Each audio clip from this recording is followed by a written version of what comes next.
bashi kin gama gobe kaya za a kai. Ai kusa ta ga sosai kar ka fasa je kai, yadda bani da tausayi za ta kwashi bakar wuya. To fa aiki ya ji kanshi yasa na yi nazari, na san ba ke da hakuri, na rarrasa cikin gari na zaɓo hirgegiya. Har guda nawa za ka yi? Yanda annabi ya faɗa, gashi ku kuma ba ku fatan a yi muku kishi.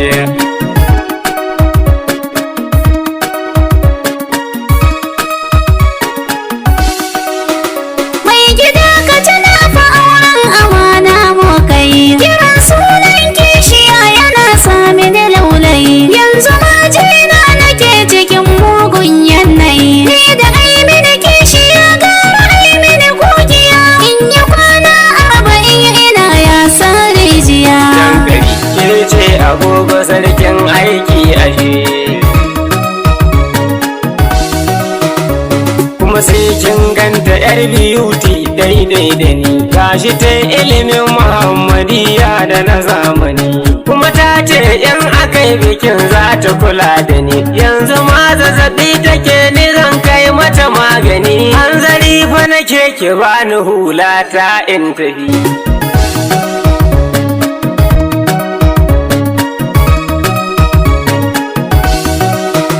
Mai gida wallahi godiya za ta ci mai gari, ni da kaina za na rusa bakin ayyiriri. Za ka sa ayi gobara ba shiri a tsakar gari. Sai mu nemi ruwa mu yayyafa mata mu ta uziri, kuma ni yan kuɗin ki zan arama a haɗa ayi.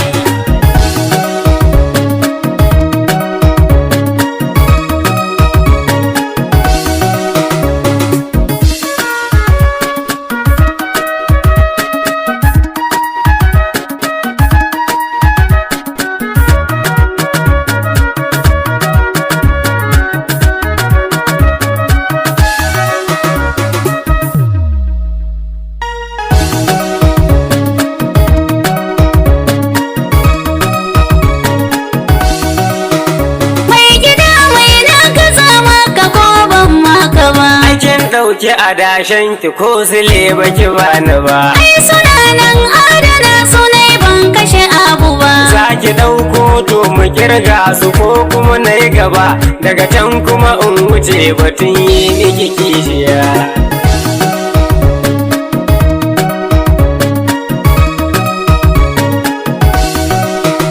Mai gida ka tausaya kar da kai mini kishiya. To akwai sharuɗan da zanagin da ya sai gidi, za ki ɗau nauyin gidan nan na dogon zamani. Yara in ba lafiya ke ce neman magani, bar batun naman miya in ya yanke kin bani. Sanda sabani ya zo tsakani na ni da ke, ko da ni ne wanda gaskiya ne za na yi fushi. Za ki rarrashe ni sai kin gana yo murmushi, za ki nuna mini ina ne kike ajiyar kuɗi, ko ki mun haka ko in dangalo miki kishiya.